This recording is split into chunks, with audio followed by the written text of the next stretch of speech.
Bismillahirrahmanirrahim. Alhamdulillahi rabbil alamin. Wassalatu wassalamu ala rasuli rabbil alamin.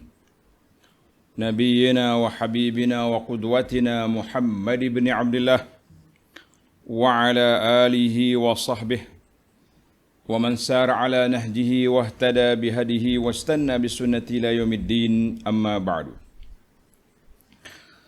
Muslimin dan muslimat, para pelajar sekalian, Assalamualaikum warahmatullahi wabarakatuh.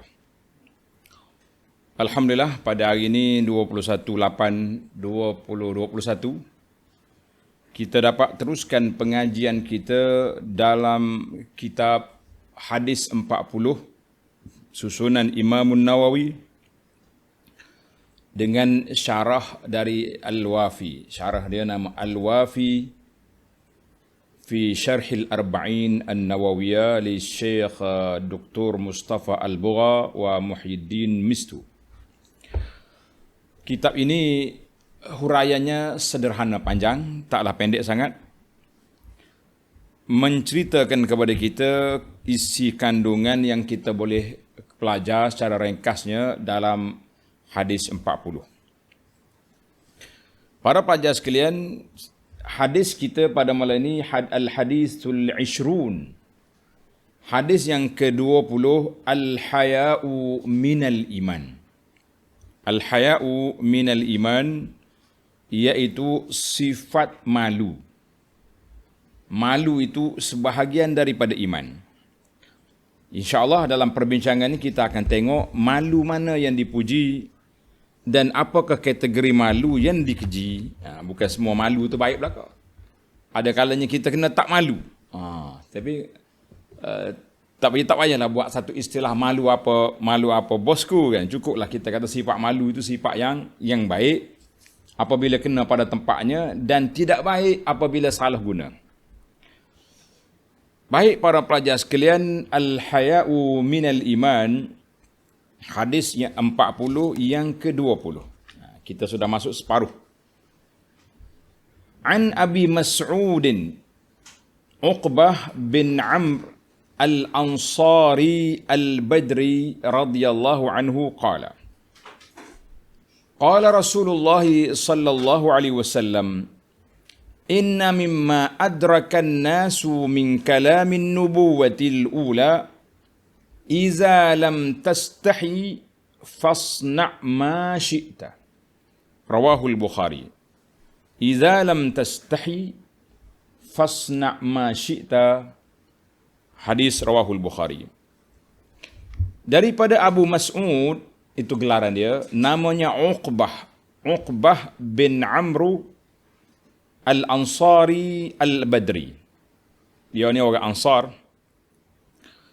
Katanya Rasulullah sallallahu alaihi wasallam bersabda, sesungguhnya daripada perkataan Nabi sebelum Nabi kita Muhammad sallallahu alaihi wasallam dan semua yang sama pada semua nabi. Mana nabi-nabi dulu sudah mengeluarkan ucapan ini. Apa dia yang sampai kepada kita?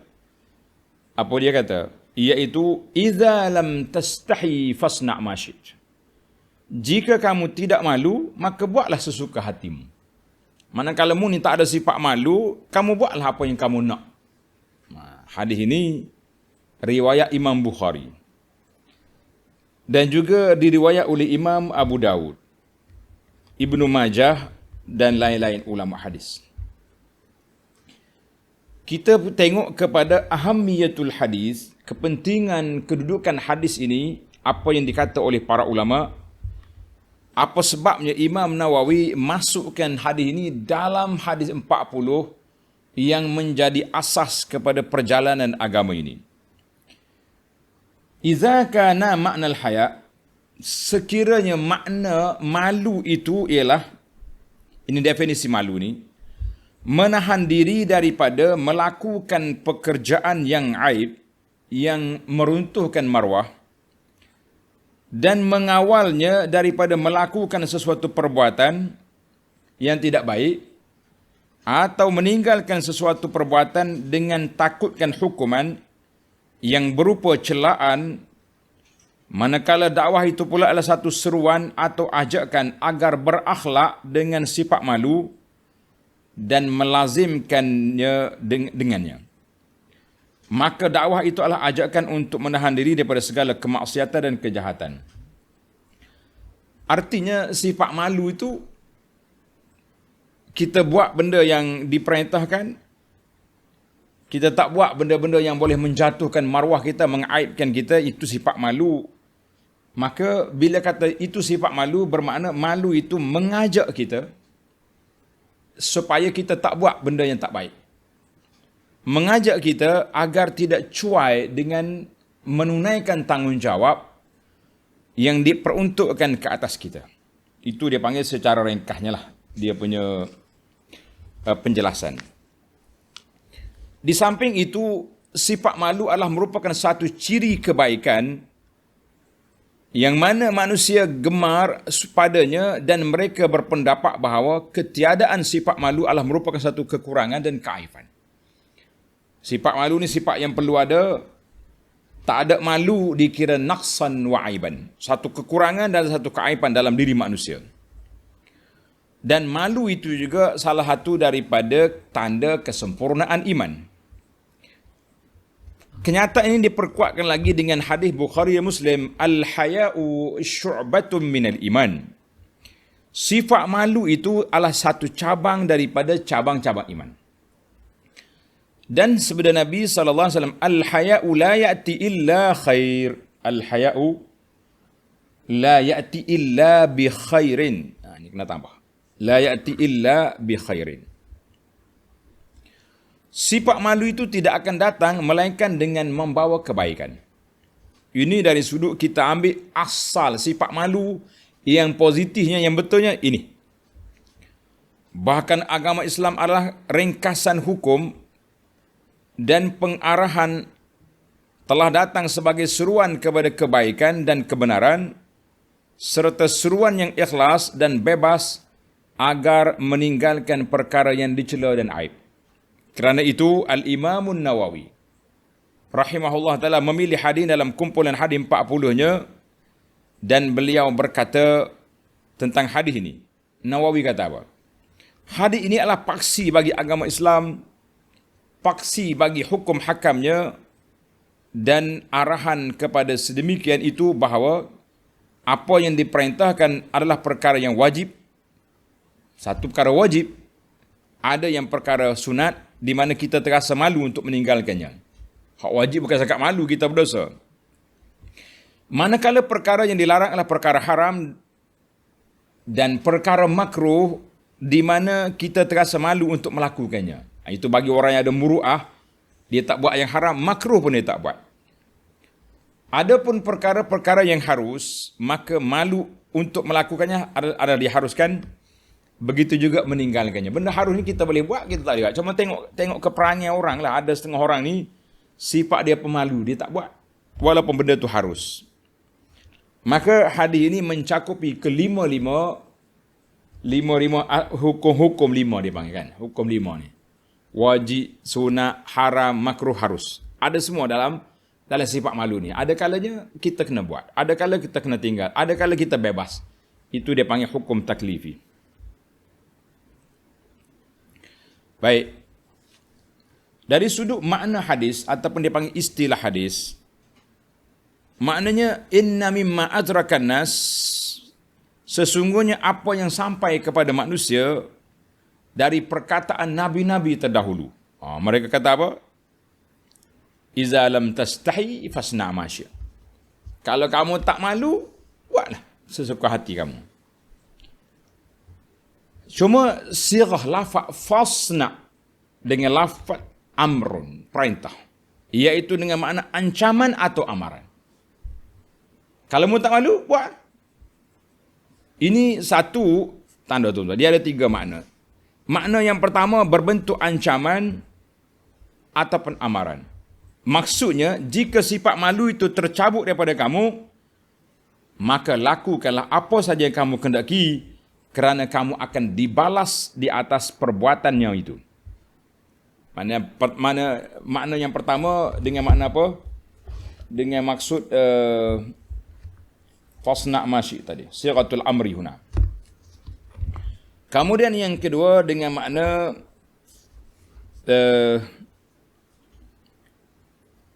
diharuskan. Wal makna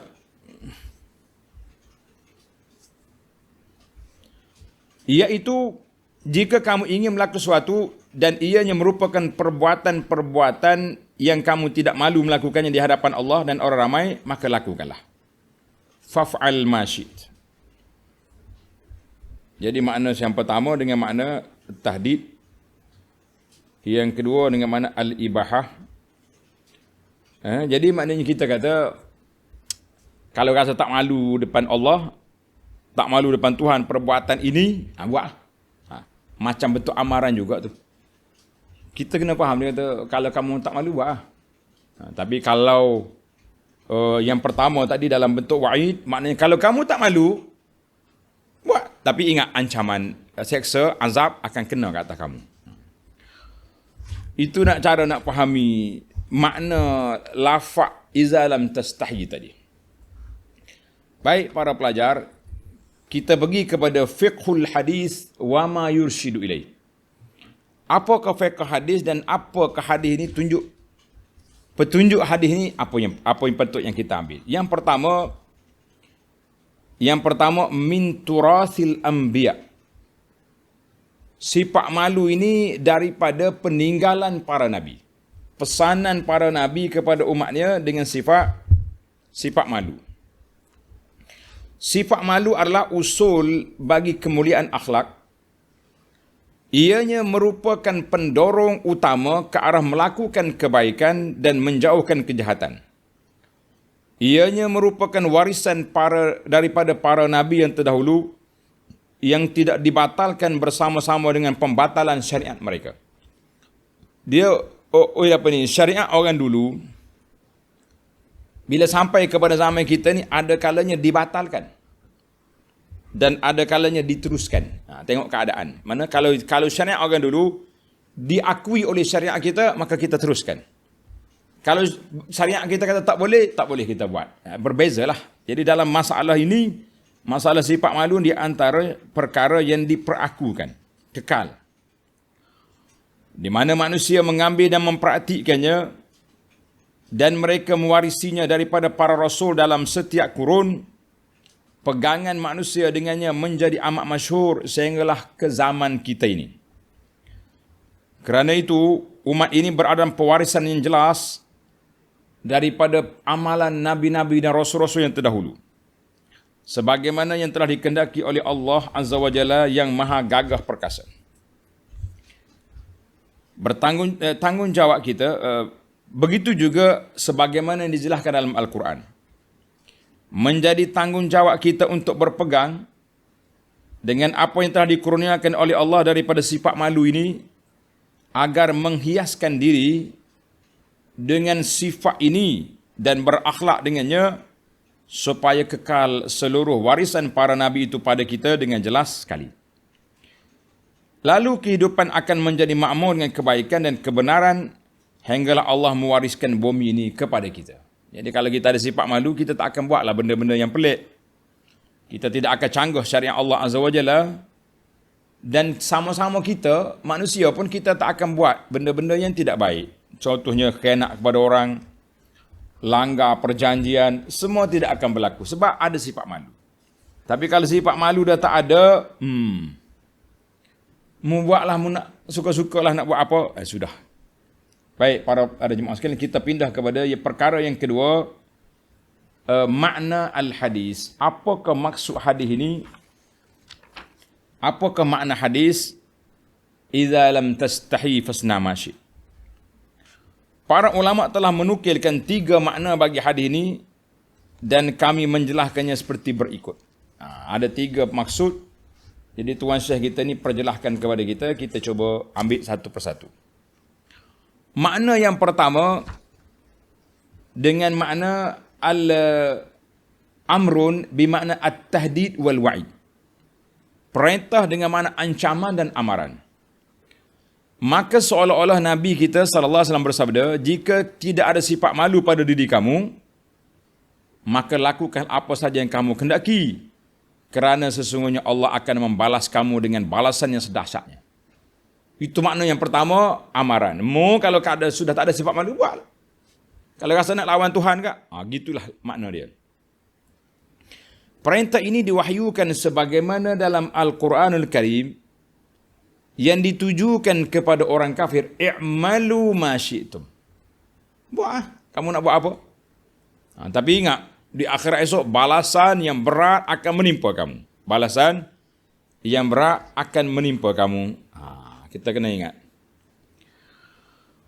Makna yang kedua, dengan makna amrun bimaknal khabar.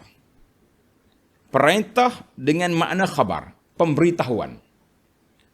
Seperti sabda Nabi SAW, falyatabawa maq'adahu minan nar. Malu akan menahan dirinya daripada melakukan maksiat.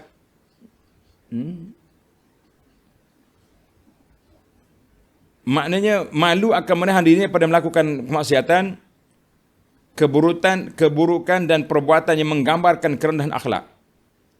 Jadi malu tu Nabi kata khabar cerita. Mana orang sifat malu, dia tak akan buat benda ni.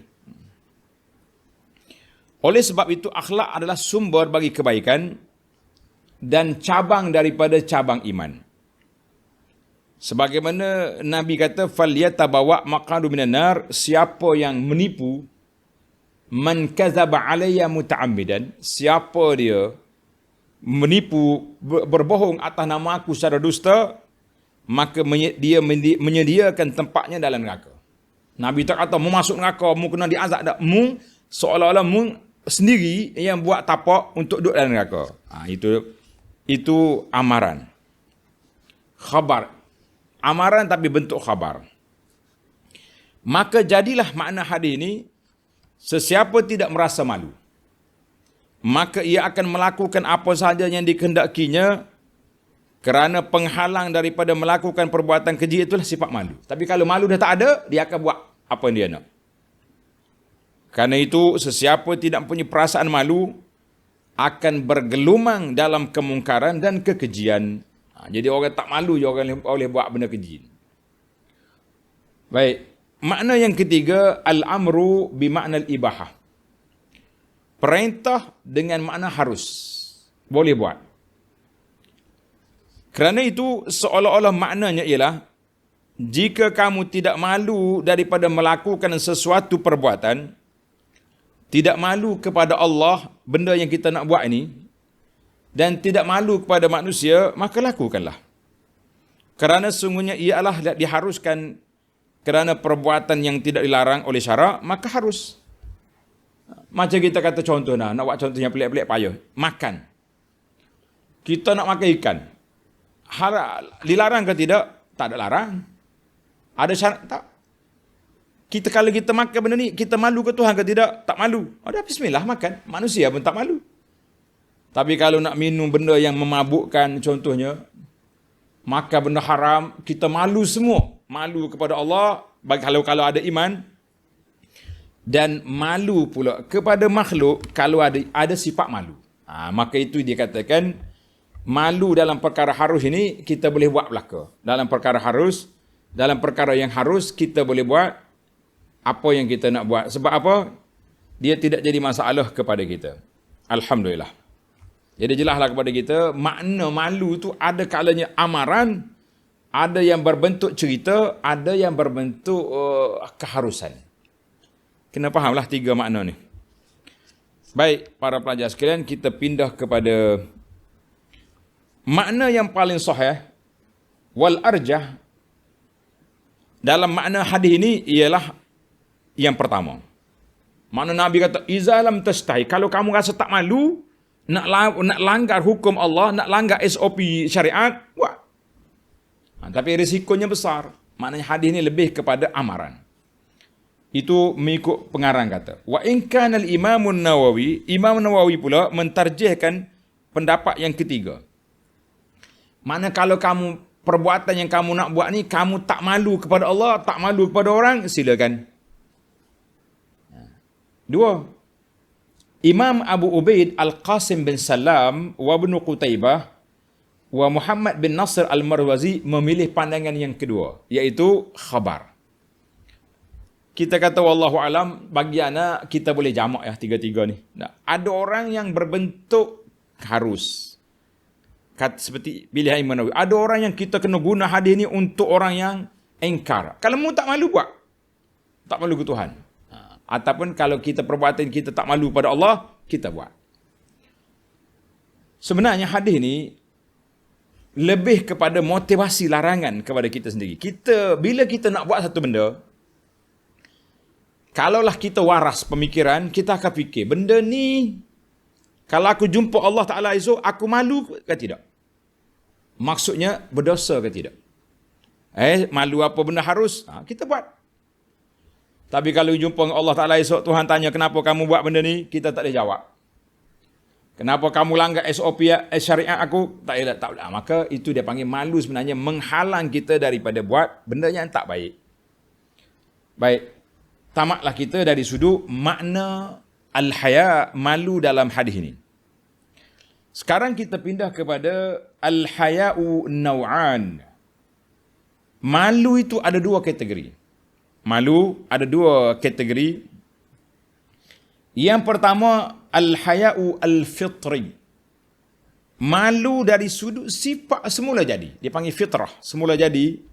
Ada orang ni semula jadi dia bersifat malu. Pemalu dia ni. Anak laki-laki tapi dia punya pemalu lebih daripada budak perempuan. Ada juga. Kalau cakap dengan dia agak orang panggil kesipuan, sipu-sipu malu. Ada macam tu perangai. Itu dia panggil malu fitrah. Mana kejadian dia memang sifat pemalu. Payah juga.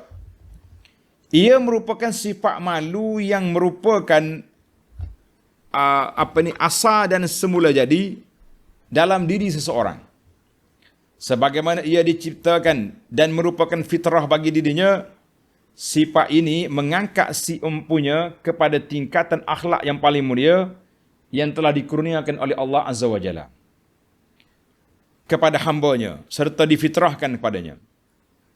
Orang yang difitrahkan dengan sifat malu adalah satu cabang daripada cabang iman. Sebagaimana dalam hadis Nabi, al-haya'u syu'batun minal iman. Malu itu adalah satu cabang daripada iman. Satu. Dan telah diriwayat daripada Umar, daripada Sayyidina Umar radhiyallahu anhu, dia kata apa? Maaf, sebelum tu ada satu lagi riwayat lagi. Waqad kana Rasulullah sallallahu alaihi wasallam sendiri, sifat dia pemalu, lebih malu daripada seorang gadis di sebalik tabir. Gadis zaman dulu, orang panggil pemalu dia ni. Gadis zaman kita ini apa benda, 5 tahun dah melompat di sekolah rendah, bercampur gaul laki-laki perempuan, hilang habis dah sifat malu. Mana Nabi itu pemalu sifat. Dan dalam riwayat lain, an Umar, riwayat daripada Sayyidina Umar, bahawa Rasulullah, tak ada Rasulullah. Dalam kitab Arab ni tidak ada. Tuan-tuan yang ada buku tanda. Dan daripada Sayyidina Umar, dia berkata, potong Rasulullah tu.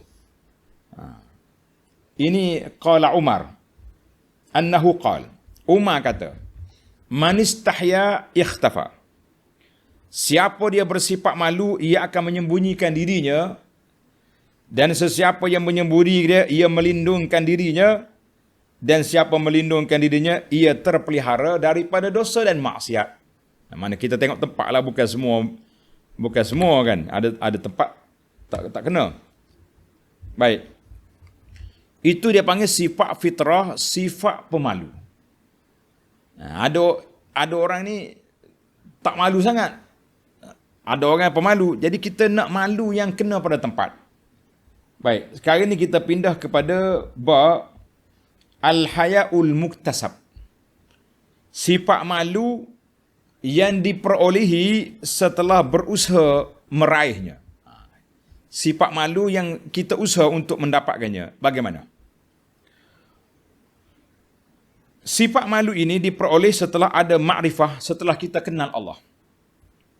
Iaitu apabila seorang itu kenal kepada Allah dan menghampirkan diri kepadanya, dan Allah Ta'ala hampir kepada kita, sentiasa memerhatikan kita, Ilmu Allah Ta'ala meliputi apa saja perkara yang kita buat.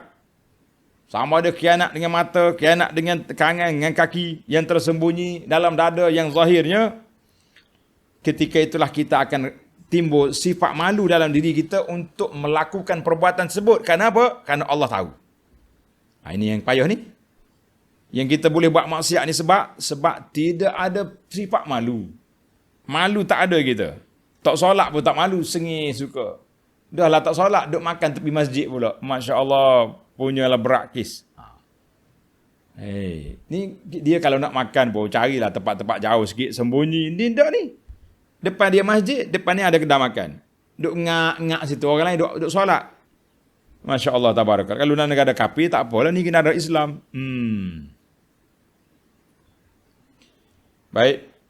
Maka sifat malu muktasab ini sebagaimana kata di Ibnu Mas'ud radhiyallahu anhu, al-istihya'u min Allah an tahfaza ar-ra'sa wa ma wa'a wal batna wa ma hawa wa an tuzakkira al-maut wal bila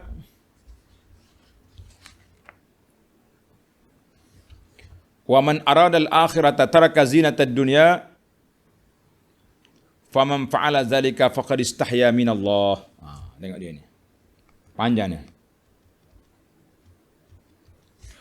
Maksudnya malu kepada Allah. Bagaimana kita nak malu kepada Allah?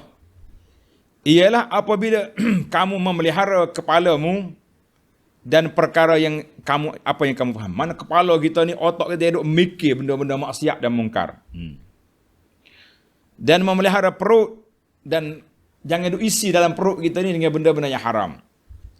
Serta mengingati mati, al-maut, dan mengingati kerusakan yang akan berlaku. Lepas pada mati, hancur lebur kita. Pada rasanya, begitu.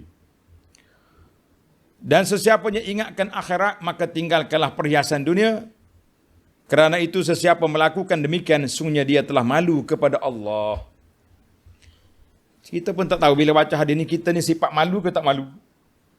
Malu pada Allah ke tidak? Ini kata-kata Ibnu Mas'ud. Ulama kata marfu', makna marfu' itu diangkat kepada Nabi sallallahu alaihi wasallam. Hadzal hadis rawahu Imam Ahmad wa Tirmizi, dalam Sahih Sunan Tirmizi mengatakan sanaduhu hasan. Baik, apabila jiwa seorang insan itu kontang jiwanya daripada perasaan malu yang diperolehi dengan usaha ini dan kosong haknya daripada sifat malu yang diperoleh secara fitrah, sifat fitrah pun tak malu, usaha pun tidak ada, maka tidak akan tinggal suatu pun pada dirinya barang apa yang akan menahannya daripada melakukan keburukan dan perbuatan-perbuatan yang keji. Lalu jadilah ia seperti seorang yang tidak ada iman dari kalangan syaitan-syaitan manusia dan jin. Na'udzubillah. Ini yang kita takut hari ini. Para pelajar sekalian, ramai orang bersifat sedemikian. Sifat macam mana? Sifat tidak lagi malu. Tak malu kepada Allah, tak malu pada makhluk, tak malu kepada orang, tak malu semua. Itu dia panggil sifat malu. Yang pertama tadi, dia panggil sifat malu yang kita usahakan. Sifat malu yang kita kena usaha. Biar jadi kita malu. Saya tidak bukan sebab malu. Soalnya kita bukan pemalu macam tu. Tapi kita malu bila nak buat maksiat. Kita malu bila nak buat benda mungkar. Itu maknanya kita malu kepada siapa? Malu kepada Allah Azza wa Jalla. Di kalangan sahabat yang sifat pemalu, siapa dia? Osman. Osman radhiyallahu anhu, sifat dia pemalu. Awal lagi. Pernah satu hari, Nabi duduk rehat di rumah dia, kain dia terselok sikit sampai ke paha gitu. Abu Bakar masuk, Nabi relax. Umar masuk, Nabi diam. Bila Osman masuk, Nabi betul duduk dia. Betulkan kain dia. Orang tanya, kenapa Rasulullah? Umar masuk, Abu Bakar masuk, tak berubah kedudukan. Tapi bila Osman masuk, Nabi kata, bagaimana aku tak malu dengan orang yang malaikat pemalu pada dia. Masya Allah. Dia sifat pemalu sangat, Osman ini. Jadi dibimbangi oleh kerana dia sifat malu. Kalau Nabi tak betulkan duduk dia, nanti Osman malu sampai dia tak boleh nak bercakap. Maka Nabi kita mura'a mengambil kira perasaan dia. Allahu Akbar. Baik. Kita tengok kepada al-haya'u al-mazmum, ma yuzammu min al-haya'. Sifat malu yang dicela. Dia ada juga sifat malu yang tercela, maknanya sifat malu yang tak baik. Bukan semua malu tu baik, ada tempat malu tak baik. Apabila sifat malu itu merupakan pencegahan diri daripada melakukan keburukan dan kejahatan, maka ia merupakan malu yang terpuji. Kenapa kamu tak buat? Kenapa tak pergi pesta? Kenapa tak pergi ni? Malu. Malu pada orang, malu pada Tuhan. Itu yang besar. Kerana ia mempunyai iman dan tidak akan menghasilkan sesuatu melainkan kebaikan. Makna malu tadi daripada iman. Malu nak buat maksiat, ini malu yang berpaksikan kepada iman. Sebaliknya apabila sifat malu itu berlebih-lebihan mengatasi batasan yang dapat diterima oleh akal, maka sifat malu itu akan menyampaikan si empunyanya kepada keluh kesah dan kacau bilau. Lalu jiwanya tertahan dan terkongkong untuk melakukan sesuatu perbuatan yang tidak sepatutnya beliau malu melakukannya. Kerana itu sifat malu seumpama ini adalah akhlak yang tercela. Lantaran itu adalah satu sifat malu bukan pada tempatnya. Jadi kita fahamlah kalau sifat malu tak kena tempat, maka itu sifat yang tidak baik. Contohnya, tanda ni contoh. Begitu juga malu yang menghalang untuk menuntut ilmu, malu. Kenapa tak pergi belajar? Malu. Ni awak buat benda pelik ni kenapa? Tak tahu. Habis tak belajar? Malu. Kenapa tak tanya? Malu. Subhanallah, ini dia panggil malu tak bertempat. Salah itu. Orang panggil tak malu pun salah, malu tak kena tempat salah juga. Dikatakan, ni kata-kata ni menarik. Dikatakan sifat malu seorang laki-laki itu bukan pada tempatnya adalah merupakan satu kelemahan. Kalau sifat malu, haya'ur rajul fi ghairi mawdu'ihi dha'fun. Seorang laki-laki yang malu sifat dia, nak pergi belajar malu. Kenapa tak pergi kerja tu? Malu. Duk tunggu makan hak mak dia masuk ya, mak dia tak kerja, malu lah. Kita kata ini sifat dha'fun, sifat lemah yang mesti dihapuskan. Tak boleh macam tu. Kita malu biar kena tempat. Malu tak bertempat. Tak tahu pun tak tanya. Tahu pun tak tanya. Dan kalau terlebih SOP pun berat juga kita. Semua benda dia tak malu. Ini tak boleh juga. Dipanggil semua perkara pun tak malu, kita kata ini pun salah. Jadi yang kita naknya, biarlah kita sederhana dalam semua perkara. Dalam semua perkara, kita sederhana. Telah diriwayatkan hadis, telah diriwayatkan daripada Al-Hasan Al-Basri. Tuan-tuan, potong hadis. Sebab Ibn Rajab kata, ini kata Hasan Basri. Buat perkataan hadis. Telah diriwayat daripada Al-Imam Al-Hasan Al-Basri rahimahullahu ta'ala, ulama tabi'in, dia kata apa? Al-haya'u haya'ani, tarafun minal iman wal akhiratu ajzun. Sifat malu itu ada dua bahagian. Bahagian daripada iman dan bahagian daripada kelemahan. Jadi kita tahulah satu bahagian yang baik, satu lagi bahagian yang tak baik. Begitu juga perkataan Bishr bin Ka'ab Al-Adawi kepada Imran bin Husain. Sesungguhnya kami telah menjumpai dalam beberapa kitab bahawa daripada sifat malu adalah ketenangan dan tunduk kepada Allah.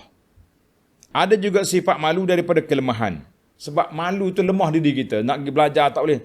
Nak menyata kebenaran pun tak boleh. Tengok orang buat maksiat, kenapa tak tegur? Malu. Malu apa?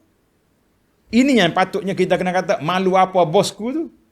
Malu apa bosku? Malu nak tegur orang buat maksiat? Lah. Malu nak menyatakan kebenaran? Lah. Kalau kata, malu apa nak curi duit orang? Itu bukan. Malu apa aku? Aku nak ambil hak orang? Lah.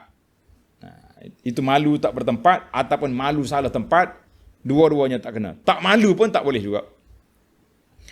Maka yang benar apa yang dikatakan oleh Imran, maka Imran menjadi marah dan berkata, adakah Rasulullah SAW telah memberitahu kamu dan kamu menyalahinya?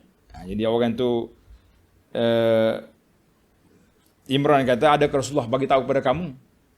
Maksudnya apa yang diberitahu oleh Nabi SAW itu kita kena ikut.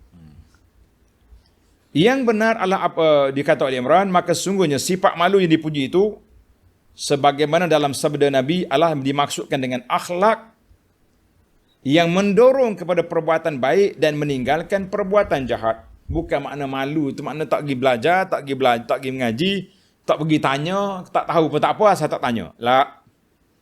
Ini sebahagian daripada masyarakat kita, bagi itu sifat dia. Tak tahu, tak apa. Asalkan tak tanya. Kita kata apa sifat macam ni. Baik, yang kelima, kita pindah pada yang kelima.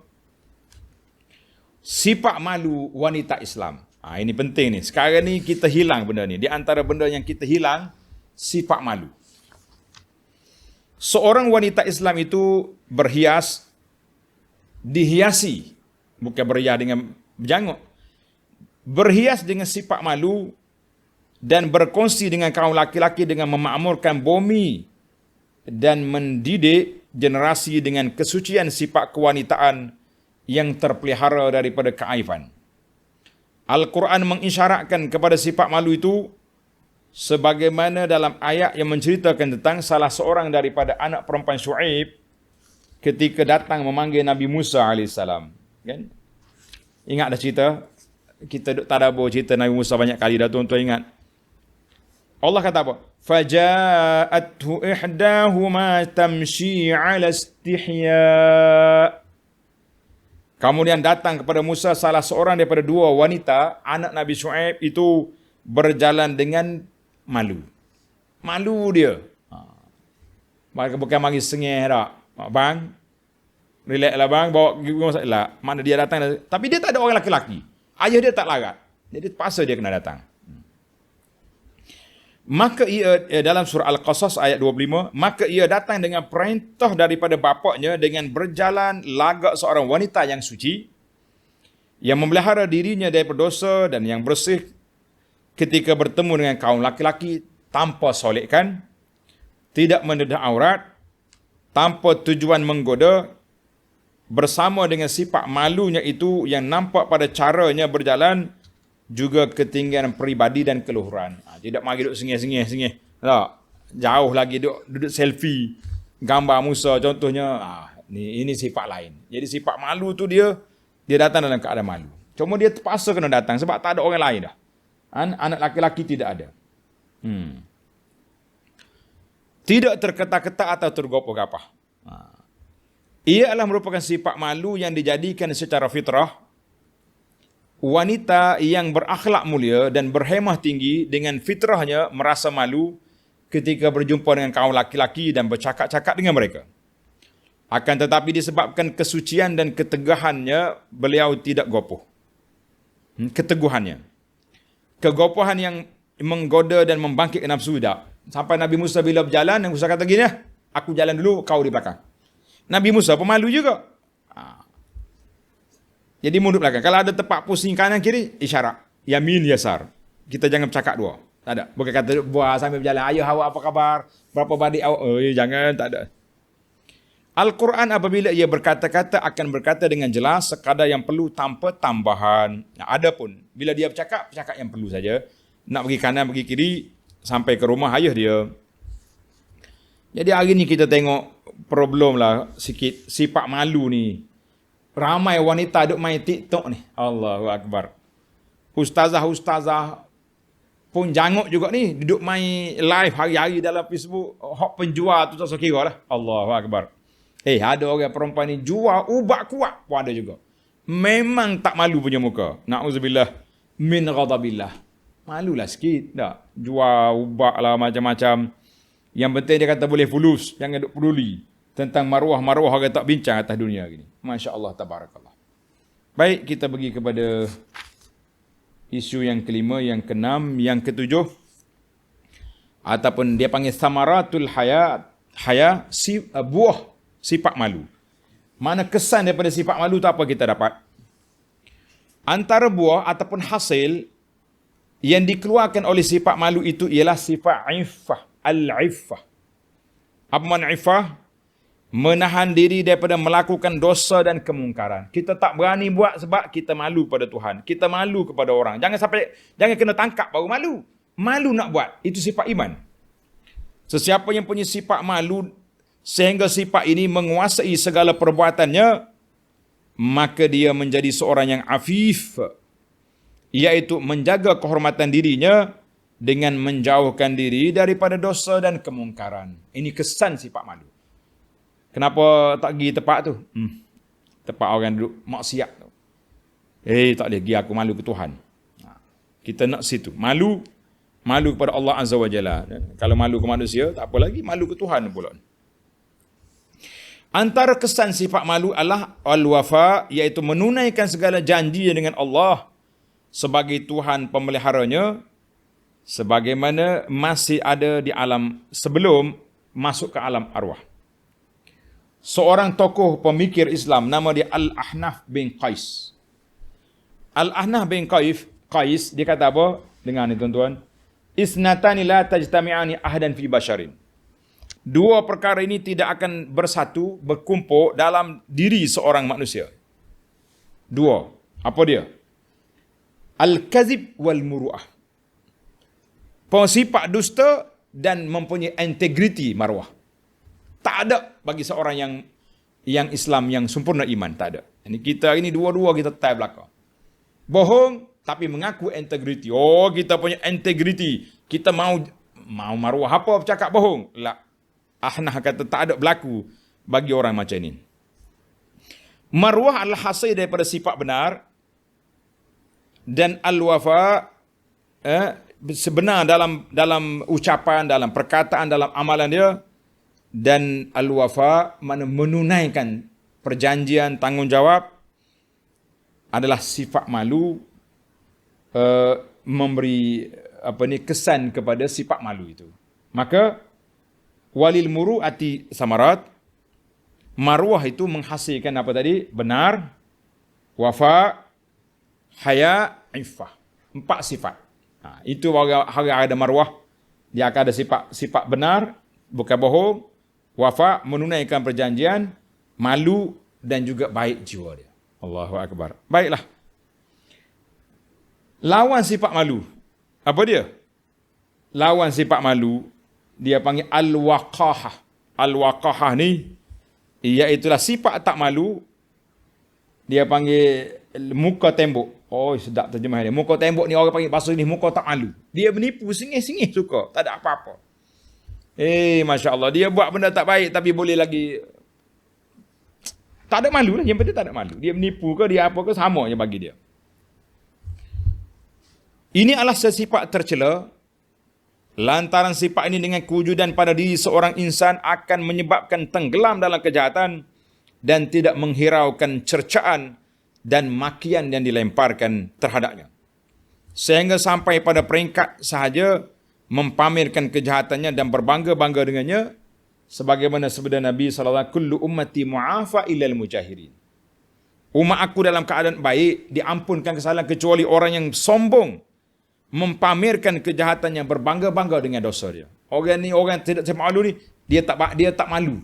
Dia bangga dengan dosa dia. Dia pakai tak patuh syariah, pakaian yang buruk, aduk tayang di Facebook lah macam-macam. Ini kita kata orang tak malu. Mana orang tak malu ni? Hadis ni tanda diriwayat oleh Imam Bukhari daripada Abu Hurairah radhiyallahu anhu. Baik, para pelajar sekalian, kita pergi kepada isu yang keseterusnya, kewajipan ibu bapa dan para guru. Kewajipan ibu bapa dan para pendidik dalam masyarakat Islam ialah berusaha menghidupkan akhlak malu ini dengan melaksanakan tarbiyah ke arah itu. Kita kena didik anak-anak kita, pelajar-pelajar, biar ada sifat malu. Ini termasuklah pemerhatian terhadap akhlak dan amalan yang lahir daripada anak-anak dan membetulkan perkara yang bertentangan dengan akhlak malu ini. Memilih untuk mereka kawan-kawan yang baik dan menjauhkan mereka daripada kawan yang jahat. Begitu juga pengarahan ke atas anak-anak dengan pemilihan buku-buku yang bermanfaat yang sesuai untuk mereka. Zaman kita ini pilihlah channel-channel, program-program yang baik dalam internet, dalam TV, dalam handphone supaya anak kita tengok yang baik-baik. Didiklah anak ni. Sebab itulah baru ni ada seorang tok syekh tua dah dia baru. Orang tanya dia, "Syekh, pesan kepada kami, ana 2 orang ana jumpa orang tua dalam dunia ni, syekh yang kita hormat." Seorang dia pesan apa? Dia kata hidupkan fiqhul muamalat. Saya ingat muamalat ni muamalat bank. Dia kata la muamalatuka ma'an nas. Muamalah kamu dengan orang. Kita berinteraksi dengan orang dengan cara baik. Yang seorang lagi pula orang tanya, "Syekh, pesan kepada kami." Dia kata ajar alimu banatakum al-haya. Ajarlah, didiklah anak-anak perempuan kamu sifat malu. Sekarang ni aku tengok tak ada orang sifat malu. Lompak semua, laki-laki perempuan sama je. Ustazah ke, orang tu orang ni ke, dia boleh masuk dalam TikTok, gedik kata orang. Pakai purdah tapi gedik pun ada juga. Baiklah para pelajar sekalian, duk cara orang susah. Kita caralah kepada bini dengan anak-anak kita lah, mudah-mudahan selamat belaka. InsyaAllah. Baik. Yang terakhir, sifat malu membawakan kepada kebaikan semuanya. Hadis ini menunjukkan kepada sifat malu adalah mengandungi segala kebaikan. Oleh itu, siapa yang banyak sifat malunya, maka banyak pula kebaikannya. Dan sebaliknya, sesiapa yang kurang sifat malunya, kuranglah kebaikannya. Allahu Akbar. Tiada malu dalam kebenaran. Ini penting. Tidak ada sifat malu dalam mempelajari hukum hakam agama. Kalau tak faham, pergi tanya. Dan tidak ada malu dalam mencari kebenaran. Dan juga jangan ada sifat malu dalam melakukan melarang kemungkaran. Ini kita nak larang malu. Nak suruh orang baik malu, nak kempen semua malu belaka. Tak malu apa? Inilah satu kerugian. Maka hadis ini sangat penting para pelajar sekalian. Al-haya'u minal iman. Iza lam tastahi fasna' ma syi'. Kalau kamu tak malu, buatlah apa yang kamu suka. Allahu Akbar. Allah Ta'ala sebut dalam Quran, wallahu la yastahi minal haq. Allah Ta'ala tak malu menyatakan kebenaran, maka Allah ajar kita jangan malu menyampaikan kebenaran, jangan malu nak bertanya hukum hakam, jangan malu nak pergi belajar, jangan malu nak melarang kemungkaran. Mudah-mudahan ada manfaatnya. InsyaAllah kita akan sambung lagi dalam hadis yang ke-21 dalam siri yang akan datang insyaAllah. Subhanakallahumma wa bihamdika asyhadu an la ilaha illa anta astaghfiruka wa atubu ilaik. Wa sallallahu ala nabiyyina Muhammad wa ala alihi wa sahbihi ajma'in walhamdulillahi rabbil alamin. Wassalamu alaikum warahmatullahi wabarakatuh.